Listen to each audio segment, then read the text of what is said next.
Selamat pagi Bapak Ibu dan Saudara yang dikasihi Tuhan. Bersama-sama kita akan merenungkan firman Tuhan dalam saat teduh sektor 5.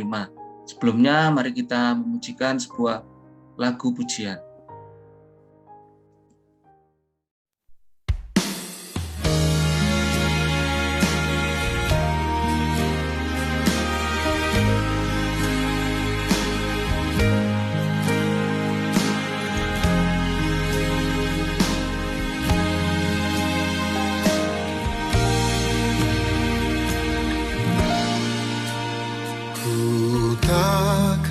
Dapat jalan sendiri,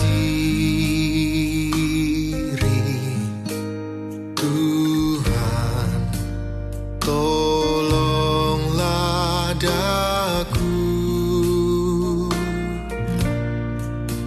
biarlah sinar-Mu menerangiku, sebab ku tak dapat jalan sendiri.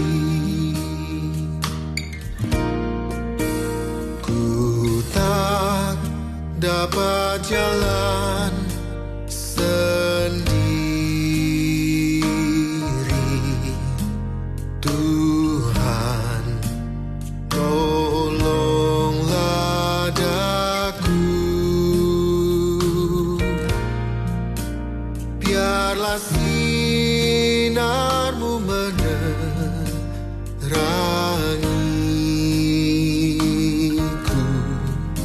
sebab ku tak dapat jalan sendiri.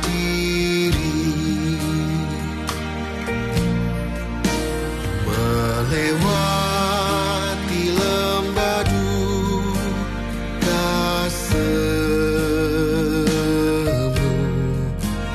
jalan gelap dan ngeri,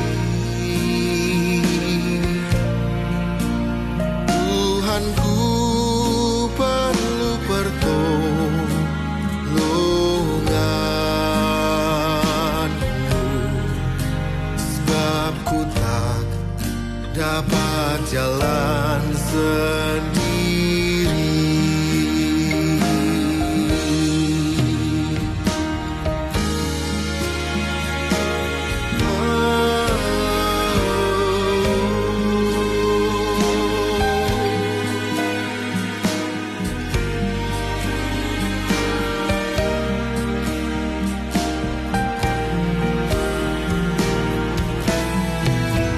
Tiada orang yang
Bapak, Ibu, dan Saudara yang dikasihi Tuhan, pada pagi hari ini kita akan merenungkan firman Tuhan dari Pedoman Saat Teduh 4B GKI Residen Sudirman.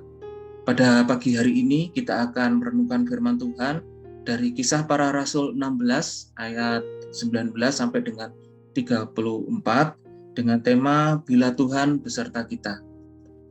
Untuk firman Tuhan nanti akan dibacakan oleh Bu Yohana. Mari sebelumnya Bapak Ibu kita berdoa. Tuhan Allah Bapa kami yang kami kasihi di dalam Yesus Kristus, kami mengucap syukur pada pagi hari ini. Kami masih Kau beri kesempatan untuk dapat bersama-sama bersaat teduh untuk merenungkan firman. Mengucap syukur untuk kesehatan kami, mengucap syukur untuk penyertaan-Mu di dalam kehidupan kami. Jika sebentar lagi kami akan membaca firman-Mu dan merenungkannya, sertai kami Bapa, supaya kami dapat mengerti dan kami dapat melakukannya di dalam kehidupan kami sehari-hari. Terima kasih Bapa, dalam nama Yesus kami berdoa. Amin.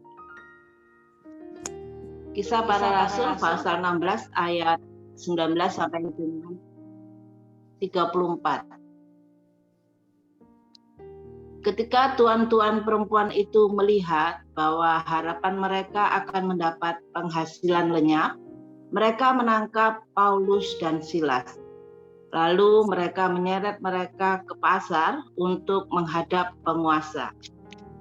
Setelah membawa keduanya menghadap pembesar-pembesar itu, berkatalah mereka kepadanya, "Orang-orang ini mengacau kota kita karena mereka orang Yahudi, dan mereka mengajar adat istiadat yang kita sebagai orang Rum tidak boleh menerimanya atau menurutinya.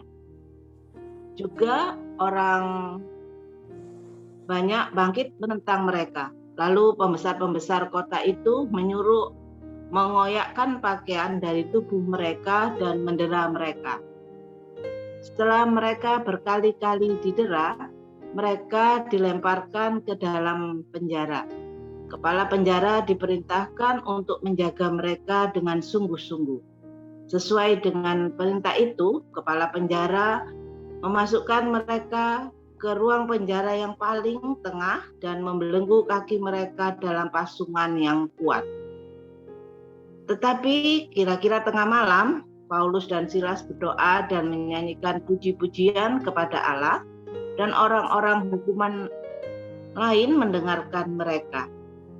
Akan tetapi terjadilah gempa bumi yang hebat, sehingga sendi-sendi penjara itu goyah.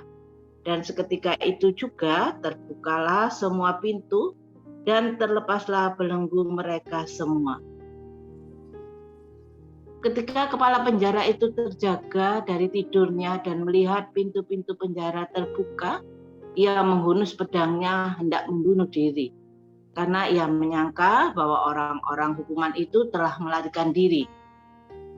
Tetapi Paulus berseru dengan suara nyaring katanya, "Jangan celakakan dirimu, sebab kami semua ada di sini." Kepala penjara itu menyuruh membawa suluh, lalu berlari masuk dan dengan gemetar tersungkurlah ia di depan Paulus dan Silas. Ia mengantar mereka keluar sambil berkata, "Tuan-tuan, apakah yang harus aku perbuat supaya aku selamat?" Jawab Paulus, "Percayalah kepada Tuhan Yesus Kristus dan engkau akan selamat, engkau dan seisi rumahmu." Lalu mereka memberitakan firman Tuhan kepadanya dan kepada semua orang yang ada di rumahnya. Pada jam itu juga kepala penjara itu membawa mereka dan membasuh bilur mereka. Ketika itu juga ia dan keluarganya memberi diri dibaptis.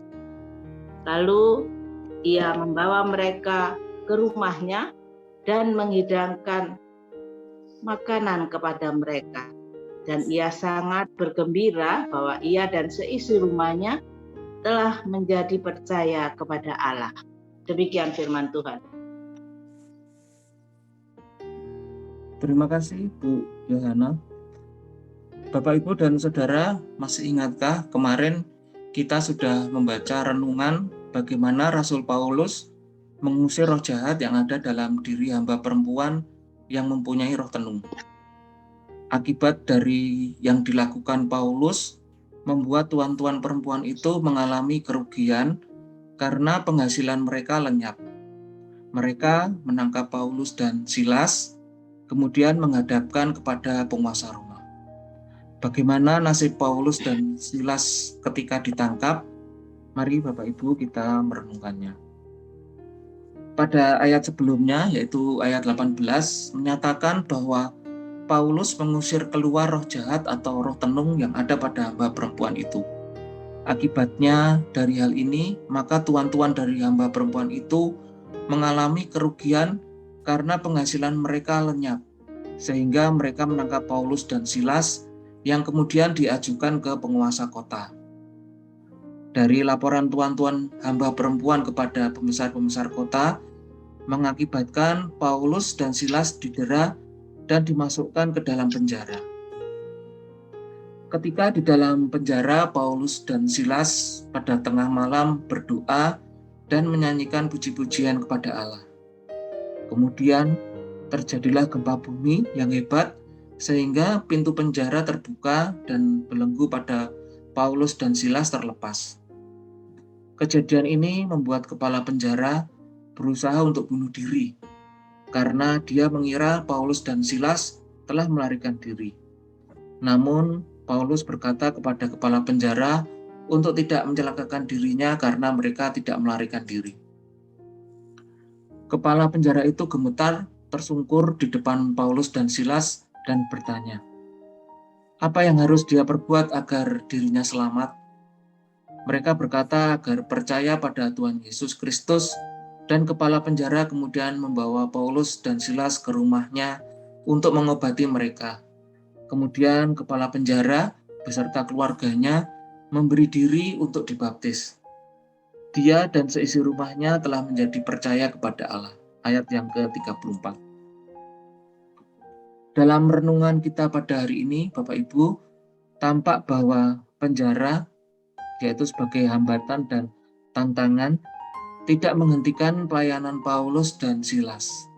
Mereka percaya bahwa Allah tetap menyertai mereka, sehingga dalam penjara pun tetap memuliakan Tuhan melalui doa dan pujian yang didengar oleh para tahanan lainnya.